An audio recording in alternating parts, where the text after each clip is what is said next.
Hi, it's your coach, Joe Lucas, and welcome to this episode of Magellan Network Show. It's episode 373, and depending on when you're watching or listening to this on YouTube, we think we're right around at 1 million views, which is pretty amazing when I think about it. So in this episode, I'm going to talk about something that, I don't know, man, we just haven't really talked about it a lot, which is kind of the different phases of the game. Right? There's, kind of startup to, exit, and there's a lot of places in between that we need to have a conversation about. And quite frankly, where this comes from, I just got back from my summer sabbatical, 2026. Spent about a month in the Mediterranean, a couple weeks in Italy, a couple weeks on a boat. Brutally hot no matter where I went. So I think it was cooler in Florida actually, but it's a conversation for another time. But when I was away, I get a lot of time to just think. And when I go on sabbatical, I'm not sticking my feet in the pool at 9 o'clock with a Mai Tai and not thinking about things. In fact, I tend to work in the mornings on strategic projects and then kind of chill out the rest of the day. And that serves me. I'm not saying that's what everybody needs to do on their vacations or their sabbaticals. But I don't look at what I do as work. So for me, it's just kind of what I do from that perspective. But where I'm going with this is I spent a lot of time, I don't know why, just in a very reflective mood. Maybe because I'll be turning 62 this year in December. And, next year it'll be my 33rd anniversary coaching advisors. And, 25 years is a career for most people, so we get into 30s and move forward. It's, you start hitting on some things and it really made me think about like the different phases of my business career, of my entrepreneurial journey. And I want to correlate this to being advisors, right? Because I think the journey is very similar. Being a business owner or being, in business, whether you own the business or you work inside of somebody else's business, i.e. a career, I think there are some things that are very, very similar. And I was just thinking about it, going forward. So like the first phase is what we like to call a survival phase. And I'm not going to sit there and say it's it's this year to that year, how many years you should be in this. I think it depends, quite frankly. I don't think there's like a hard rule. But the first phase is survival phase, which is, I don't know if I can make it or not. There are a lot of months where, there's more bills than money. And you start questioning your sanity. Like, why did I do this? Why did I get into this business? Am I going to be good? Am I going to be successful? And, that may be a year, maybe 6 months, maybe 2 years, 3 years, 5 years. I don't know. It depends on your personal situation and how committed you are to things. I will tell you that I remember early in my career, I had the opportunity to work with a large brokerage house, and they had a term they were called. Let me see if I get this right. National sales director or something like that. It sounds like the new people, the new brokers, the top 5 or 10% would get this national award and for the most production. So this is back in the day where, commissions mattered. Okay. Tickets mattered, transactions mattered. And I just remember a lot of those young brokers, they were out of the business in 5 years. A lot of them. And I always ask myself, like, how could that be where somebody gets out of the box so quickly at such a high level? And the one thing that they all pretty much had in common was they had their own networks. They had mom or dad or family, and they were able to go and get accounts opened and get assets in and get transactions going. But, once that well ran dry or their transactions did not turn favorable, they didn't have a second act. They had one act. And that's not how you play this game. And I have found longevity matters. And this is definitely a marathoner's game run, built with interval training, basically, as I like to describe it. So I think the first maybe 1 to 5 years is survival, where you're not sure, you're eking by, there's no disposable income, so to speak. They're maybe racking up some debt, unfortunately. But then you get to a place where you now go from survival to sustainability, where I may not be super profitable or making a lot of money, but I'm paying my bills. I can live to fight another day. I'm learning. I'm getting better. right? And the what I found the kind of the challenge sometimes with that is that's kind of the high point of somebody's career, where it's basically like a well-paying glorified job. They make money, their lifestyle eats up most of their money, and they operate in this concept. And I know an advisor, very economically very successful advisor inside our organization. And I remember his firm wanted me to talk to him, which I was happy to do. And he was like one of the top producers at the firm, which is interesting, right? And talking to him, I like, hey man, walk me through your approach to business. He goes, well, this is so much money I need to live, and this, per month, and I figure out how to make the money every month, right? And like that was his thesis.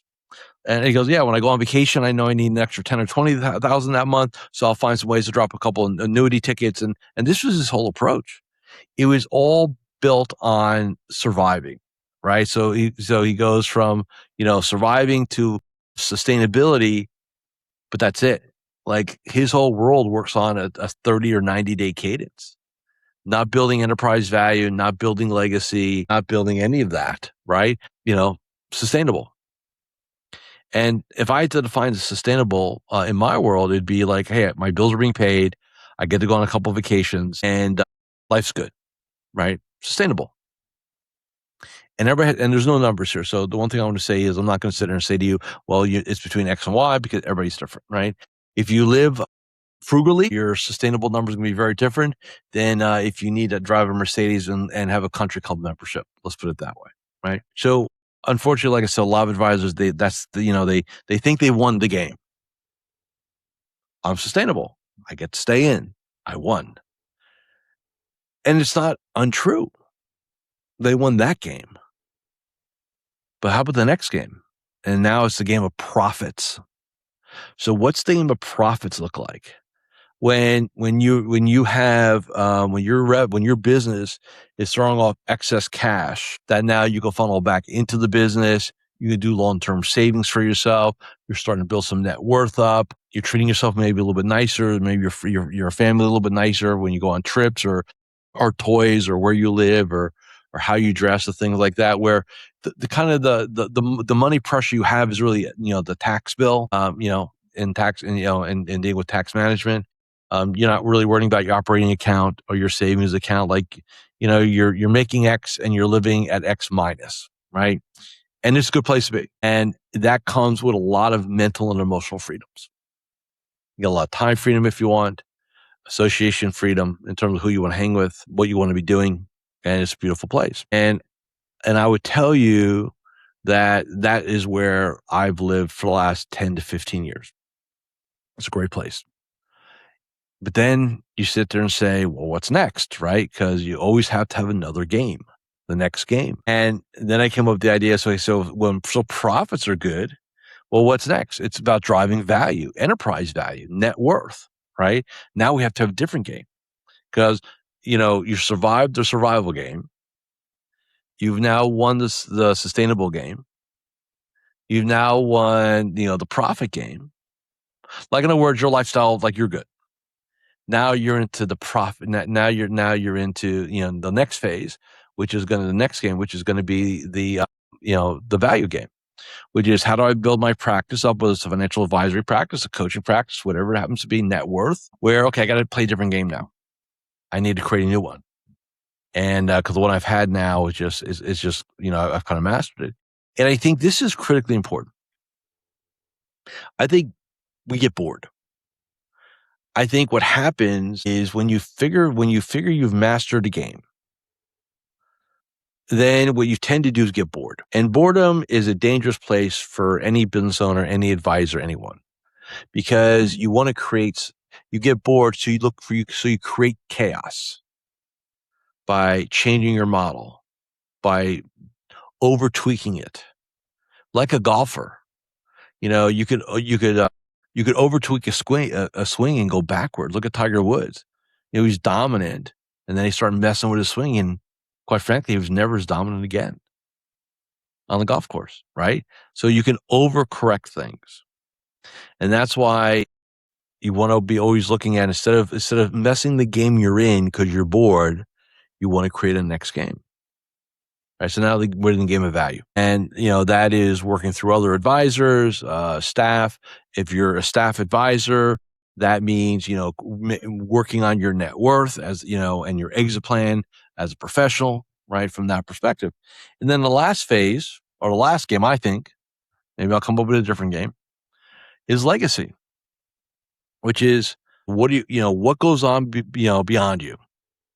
And while I was away, I was, I was bored one morning, and this is a really interesting story. So I was having a cappuccino on the ship, and I got into Claude AI, and I said, "Hey, I need you to act as a branding expert, and I want you to find me on the internet, and I want you to give me a brand report." Right? And I never realized, sometimes when you think about these things like, oh man, I should really get that done. Then you're so busy, you never get to it. And then so like one random morning, I was just like, oh, like I'm on the ship, I'm on sabbatical. I really don't have anything in the calendar today. So my morning ritual is done, so let me see about this. Right. So I was like, oh man, I always want to check that out. So I get into that. I get in there and do it. And I get this like 5 or 8 page report, which you probably would pay a branding consultant maybe 5 or 10 grand for. Got it back. And it was not good. And it blew me like it was bad. All these inconsistencies and like, it just kind of like, well, you say this, but now it's this, like it's all over the place. So I said, okay, I got a couple weeks on the boat. Let's go ahead and let's do a project. You and I, Claude. I need you to act as the world's best branding expert, and I need you to come up with a branding game plan for me. That's what I asked it to do. And I said, tell me what you need from me. And he said, and it literally wanted to ask me questions. I said, okay, so start asking. And literally, I bet you that morning we went back and forth about 2.5, 3 hours. Back, like just ask me questions. And I type like crap. So I'm doing the audio response and things like that, transcription that way. And then, it kind of came back and then said, well, here's, he goes, the AI agent goes, you're hiding what you're looking to do is not representative on your brand at all. And I said, well, explain that to me. He goes like, well, you're hiding the family. You have a family business. 2 of your adult children are multi-certified coaches. They're working with advisors. They're in their late 20s. They're not even 30 yet. And you're going to you want to coach to your, at least 50 years. You have another 18 years left. And you're creating a firm that's going to outlive you. And it was just kind of blew me away. Like I never thought of it that way before. That's what I'm saying. Like, when we talk about legacy, and so I got done.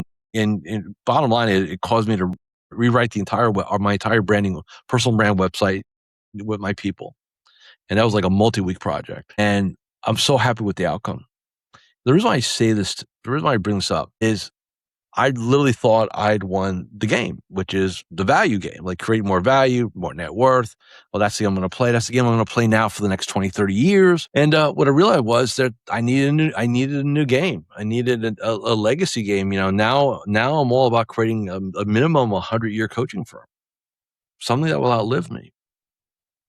And I think depending on where you are in this journey, right, whether you're in survival mode, sustainable mode, profit mode, when you're bored,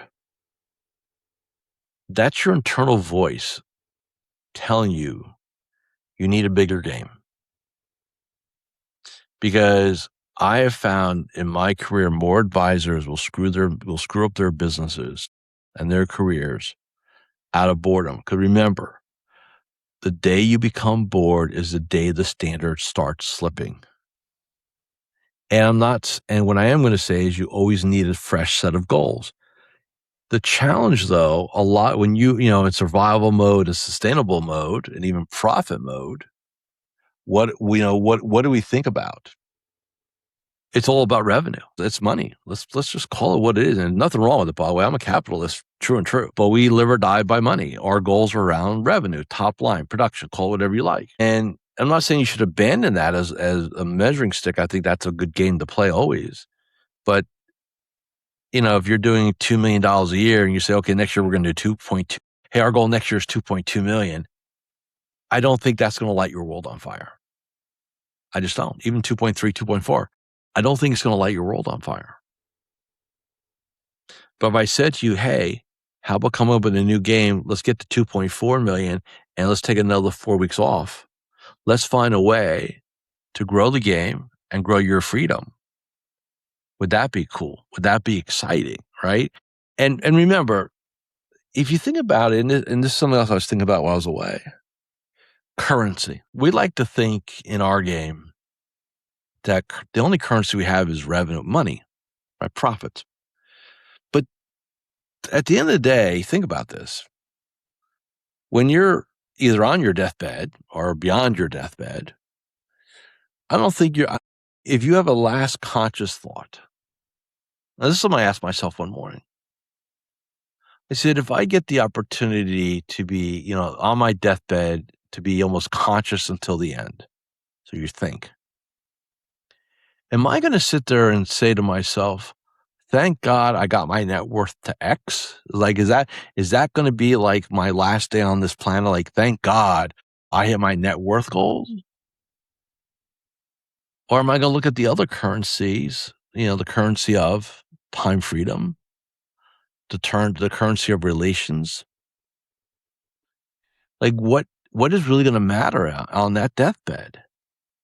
And I would submit to you, this is just my thinking, that I think money doesn't even show up. I think it's about the memories you make with the people that matter to you. One of the reasons why I go on my sabbaticals, and I don't go alone. I take, my wife/partner Marissa comes with me. Most of our vacations are family oriented. We're a very family oriented business, and I used to think that was weird, and maybe some of you think it's weird. That's okay. I'm cool with it, and I think that's really what matters is, like, for the rest of my life, the rest of my days that I have, I'm going to be focusing on legacy. Now, the byproduct will be a bigger business. The byproduct will be more profits. The byproduct will be more capital, of course. But what's going to get me out of bed is making sure that when I'm gone, that Magellan Network and Mastermind, AKA International Performance Group, which is our corporate name, is here for 100 years. And what I would love to see, and I have no way of knowing because I don't have grandkids yet, is wouldn't it be cool that one of my grandkids came in the business? And will I be alive? Will I be around to see that? If that were to happen, wouldn't that be really, really, really cool? And then the last thing I'll say, and I know this I know it's a bit random, but remember, I do these episodes for me, and I hope you guys find some value in it. But ultimately, it's more of I think something I do is like therapeutic for myself, quite frankly. I was watching a YouTube channel. I think the School of Hard Knocks, or I forget what it's called. It's a young guy who interviews like very successful people. If I can put the notes in, if we find the name, we'll put it in the show notes. But I was watching it. Actually, I'm recording this on a Sunday. I watched it this morning with a cup of coffee. And he was interviewing a guy in Miami. He's a deca billionaire. So deca, like over 10 bill, right? Deca billionaire. I've never heard of the guy. And I can't recall his name right now. But all I know he's 82. And he just has such a great outlook on life. And it's like he's the kind of guy that if you saw him in a restaurant, you would never know how much money he has. You just wouldn't know. He doesn't dress it, doesn't wear a lot of jewelry, 82. And I'm listening to him, I go, man, this guy doesn't sound like he's 82. He sounds like he's 62.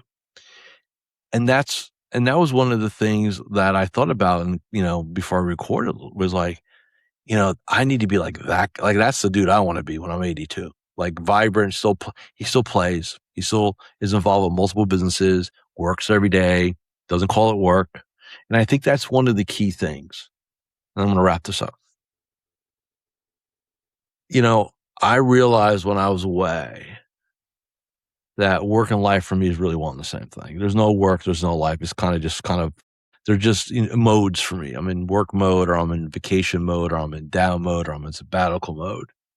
It's modes. And I realized that And this is what I want for you guys. At some point in your game, the ability to have your economic freedom, your time freedom, your location freedom, your relationship freedoms, and really be able to just kind of have your cake and eat it too. So, with that said, one of the things I decided, I set my world up in I used to set up in 10-year windows. Now, as I've gotten older, now I look at it 5-year windows. So I've always had this thesis at 65, what I want to do with my schedule. And what I realized on his way this past sabbatical was like, why am I waiting to 65? Let's just do it next year. So it's going to be really cool next year. Is now my world's going to look like this. I'll have 4-week sabbaticals starting in 2027. So at the end of the last 2 weeks of one quarter and the first 2 weeks of a quarter, it's 4 weeks. I'm going to take that away. I'm going to travel the world, or maybe do nothing, or maybe a little bit of both. And the rest of the time, I'm going to add value to what I do and to who I work with. And I can't think of a better way to operate for the next 20, 30 years, quite frankly. I'm looking forward to that. So thank you for indulging me in this episode of the Magellan Network Show. If you have any questions, again, you can go to magellannetwork.net or coachjoe.guru. That's my personal brand. Check it out. And have a great week. And I'll see you all again in 7 days.